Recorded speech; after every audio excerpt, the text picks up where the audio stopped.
Hekurudhat e Maqedonisë Transport dhe Banka Europiane për Rindërtim dhe Zhvillim kanë nënshkruar sot në qeveri një marrëveshje për kredi prej 20.9 milion eurosh. Me këtë kredi do të sigurohen lokomotiva elektrike me pjesë rezervë, me qëllim rritjen e transportit të mallrave dhe gjenerimin e të ardhurave për ndërmarrjen. Siç u theksua para nënshkrimit, projekti paraqet një hap të rëndësishëm drejt modernizimit të transportit hekurudhor, si dhe ka për qëllim rritjen e sigurisë dhe efikasitetin e transportit hekurudhor të mallrave. Kryeministri Hristian Mickovski ka deklaruar se gjendja që u trashëguai ishte jashtëzakonisht e rëndë dhe se nuk kishte asnjë lokomotiv plotësisht funksionale. Ai gjithashtu ka njoftuar se 20 kompozicione ndërkombëtare të mallrave ishin të bllokuara në Gjevgjeli.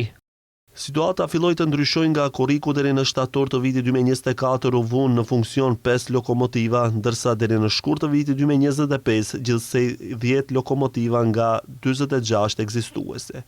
Ky ishte hapi i parë drejt stabilizimit të sistemit. Megjithatë, realiteti mbetet sfidues. Mosha mesatare e lokomotivave me naftë është mbi 60 vjet, ndërsa e atyre elektrike mbi 40 vjet, gjë që nuk është e qëndrueshme as ekonomikisht, as në aspektin e sigurisë dhe mjedisit.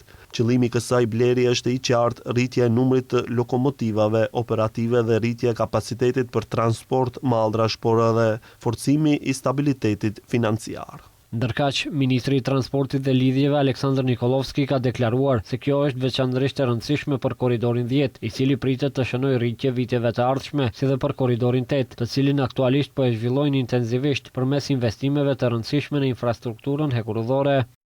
Ky investim është pjesë e vizionit më të gjerë për Shkupin, përmirësimin e cilësisë së ajrit përmes vendosjes së trenit urban. Aktualisht po punohet në infrastrukturën e njërës nga 3 linjat, ndërsa në 2 vitet e ardhshme do të punohet edhe në 2 linjat e mbetura.